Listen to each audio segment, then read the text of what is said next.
Assalamualaikum warahmatullahi wabarakatuh. Kenalkan, nama saya Irma dengan NIM H0321324 dari kelas Biologi E. Pada video kali ini merupakan salah satu tugas dari mata kuliah Manajemen Laboratorium. Untuk itu, saya akan membahas mengenai sterilisasi alat dan bahan laboratorium. Sebelumnya, kita harus tahu apa itu sterilisasi.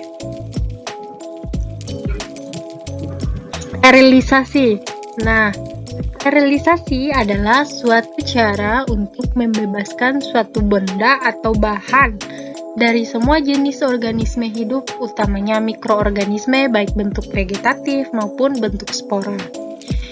Sterilisasi perlu dilakukan pada semua alat dan bahan yang akan digunakan di laboratorium, utamanya untuk pengerjaan yang sifatnya aseptik atau harus dalam kondisi steril. Selanjutnya yaitu jenis-jenis sterilisasi. Terbagi menjadi 3, yaitu mekanik, fisika, kimiawi. Sterilisasi secara mekanik digunakan untuk sterilisasi yang tidak tahan panas, contohnya urea broth untuk mensterilisasi vaksin, enzim, vitamin, dan antibiotika. Pada sterilisasi fisika ada 2 tahap yang dilakukan, yaitu pemanasan dan penyinaran. Sedangkan pada sterilisasi secara kimia digunakan metode desinfeksi. Yang pertama yaitu sterilisasi secara mekanik. Nah, ada 3 filtrasi yang dilakukan, yaitu filtrasi menggunakan suatu saringan yang berpori sangat kecil, yaitu 0,22 mikron atau 0,45 mikron. Yang kedua yaitu filtrasi berupa cairan dengan menggunakan prinsip melewatkan larutan pada membran selulosa asetat atau selulosa nitrat. Dan yang terakhir yaitu filtrasi berupa udara dengan menggunakan high efficiency particulate air atau HEPA. Yang kedua adalah sterilisasi secara fisika. Nah, yang pertama yaitu pemanasan. Di pemanasan sendiri terbagi menjadi 2, yaitu pemanasan kering dan pemanasan basah. Pemanasan kering dapat digunakan untuk sterilisasi alat-alat yang berupa logam, contohnya OC, pinset, dan lain-lain, dan gelas, contohnya ujung pipet, bibir tabung, mulut Erlenmeyer, dan lain-lain.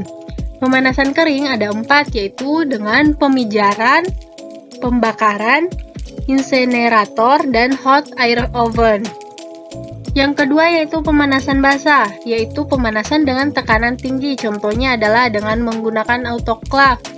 Sterilisasi dengan metode ini dapat digunakan untuk sterilisasi biohazard atau bakteri limbah hasil praktikum, dan alat-alat yang tahan terhadap panas seperti blue tip, mikropipet, pembuatan media, dan sterilisasi cairan. Pemanasan basah ada 3, yaitu dengan cara merebus, dengan uap air panas, dan dengan uap air bertekanan.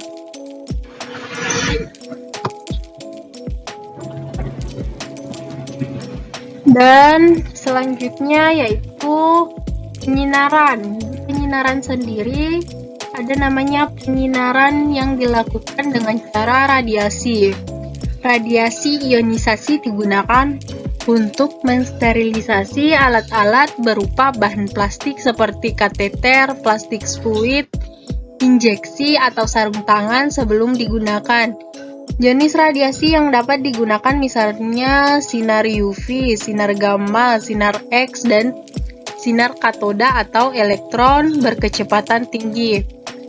Kedua yaitu sinar UV mempunyai panjang gelombang 15 sampai 390 nanometer, dan yang paling tinggi daya bakterisi adalah UV dengan panjang gelombang 265 nanometer. Dan yang terakhir yaitu sterilisasi secara kimiawi. Sterilisasi kimia menggunakan metode desinfeksi. proses yang menggunakan suatu bahan atau kimia yang dapat membunuh mikroorganisme patogen kecuali spora bakteri, virus, dan beberapa strain bakteri resisten. Yang kedua yaitu bahasanya sterilisasi secara kimiawi menggunakan senyawa desinfektan antara lain alkohol.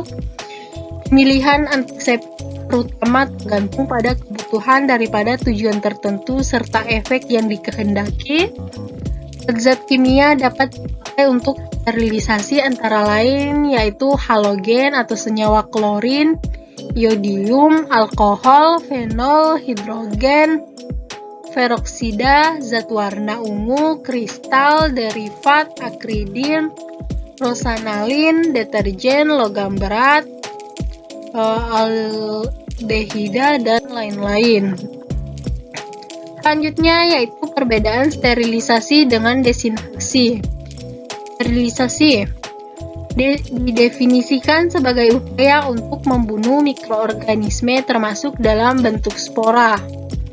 Desinfeksi merupakan proses untuk merusak organisme yang tidak bersifat patogen namun tidak dapat mengeliminasi dalam bentuk spora. Selanjutnya yaitu hal-hal yang perlu diperhatikan dalam sterilisasi.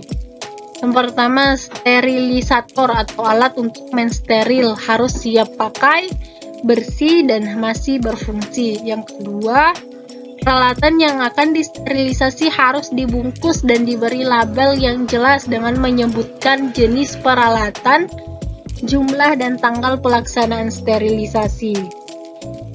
Yang ketiga, penataan alat harus berprinsip bahwa semua bagian dapat steril. Yang keempat, tidak boleh menambah peralatan dalam sterilisator sebelum waktu mensteril selesai. Yang kelima, memindahkan alat steril ke dalam tempatnya dengan korentang steril. Dan yang terakhir, saat mendinginkan alat steril tidak boleh membuka pembungkusnya. Bila terbuka harus dilakukan sterilisasi ulang. Sekian pembahasan mengenai sterilisasi alat dan bahan laboratorium dan terima kasih.